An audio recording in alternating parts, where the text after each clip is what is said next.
Hello guys, ఈరోజు చాలా అంటే చాలా మంచి ఫ్యాక్ట్తో వచ్చేసాను. ఇది ఫ్యాక్ట్ అనే కాదు, మంచి ట్రూత్ అని చెప్పాలి.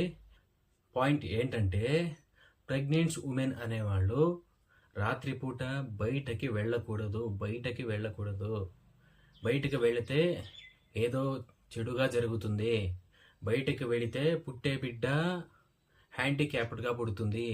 బయటకు వెళితే కొన్ని పక్షుల నీడ ఆ గర్భిణీ స్త్రీ మీద పడినప్పుడు దానివల్ల పుట్టే పిల్లలు హ్యాండిక్యాప్డ్గా పుడతారు అని చెప్పి చాలా అపోహ ఉంది. ఇది సైంటిఫికల్గా నాట్ ప్రూవెన్.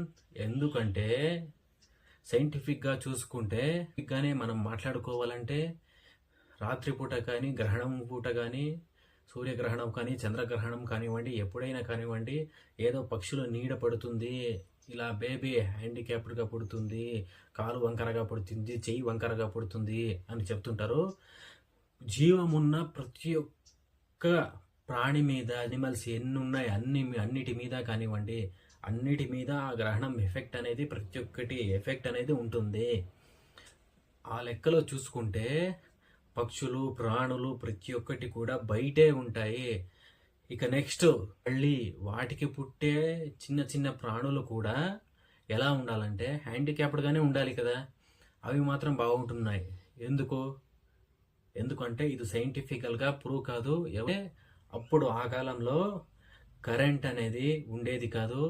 కరెంట్ లేకునే టైంలో ఈ ప్రెగ్నెంట్ ఉమెన్ అనేవాళ్ళు బయటికి వెళ్ళడానికి కొంచెం కష్టంగా ఉంటుంది. కాబట్టి ఎందుకంటే రాత్రిపూట బయటికి వెళ్ళేసరికి ఏ పురుగో ఏ పామో అన్ని సంచరిస్తూ ఉంటాయి. దానివల్ల వాళ్ళకి ఎఫెక్ట్ కావచ్చు అని చెప్పి దానివల్ల ఆఫ్టర్ 6 ఎవరూ కూడా బయటికి వెళ్ళకూడదు అనే ఒక నమ్మకాన్ని ఏర్పరిచారు. కానీ దాన్ని ఎలా తీసుకెళ్తున్నారంటే చాలా మూఢనమ్మకంగా తీసుకెళ్తున్నారు.